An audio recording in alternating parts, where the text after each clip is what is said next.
Hello everyone, welcome back.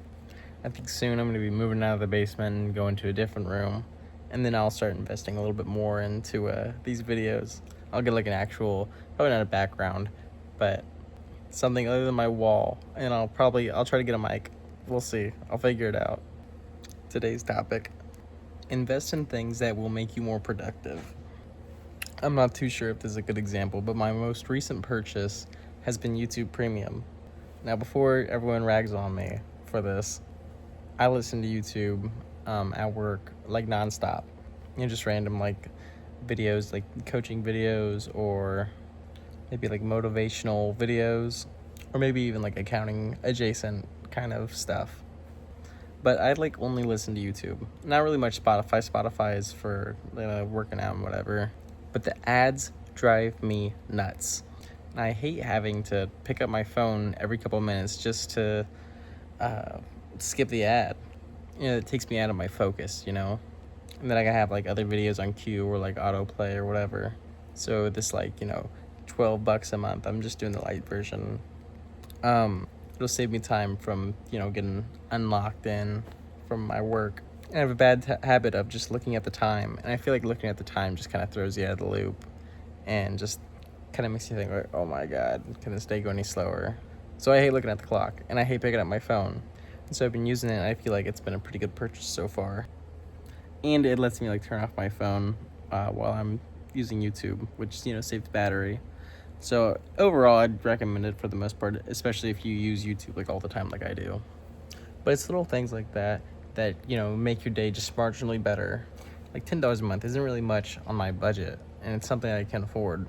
And if it makes my day like that much better, then yeah, I'll do it. Another mini life hack that I do is that at the end of my day, like around I start studying around 9 o'clock, and I go from like 9 to 11 on studying. I drink a diet soda like during studying for the CPA exam, so I can hopefully try to get some like dopamine going and get me like somewhat in the mood to study and make me feel like studying is a lot more fun than I make it. I tried doing this in a more extreme way. I tried those little Zins for the first time, and I'm not a nicotine guy. I don't like to use like nicotine anything, and so I tried that a little bit to see if the nicotine is it really affects your dopamine levels. It makes you feel like heightened. People say it makes you feel locked in, because I was researching like nootropics and whatnot for kind of like biohacking motivation and whatnot. And people recommended nicotine. So I tried those little patches. I threw one in. And after like 15 minutes, this was on like the 3 milligram one. So it's like, the light version. I was so lightheaded. I felt like puking, took it out.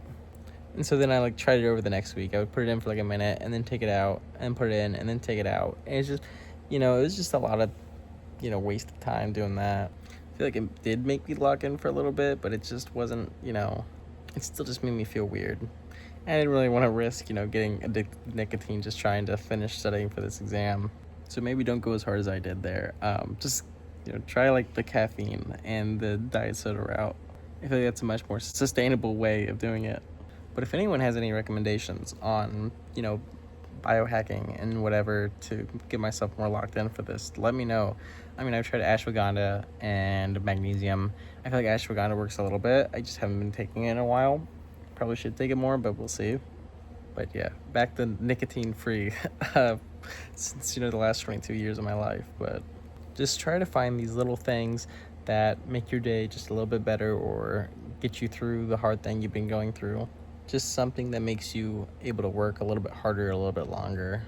One that I use for the gym is pre-workout. Pre-workout is such a good nootropic to use for trying to lock in during the gym and pushing through a lot of your workouts.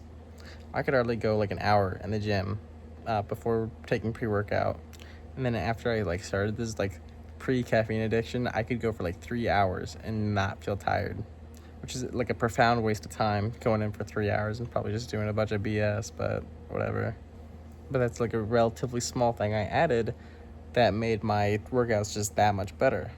If you're on your feet a lot at work, get little feet cushions in your shoes. Invest in things that make you comfortable and work harder. That's all I got. Peace.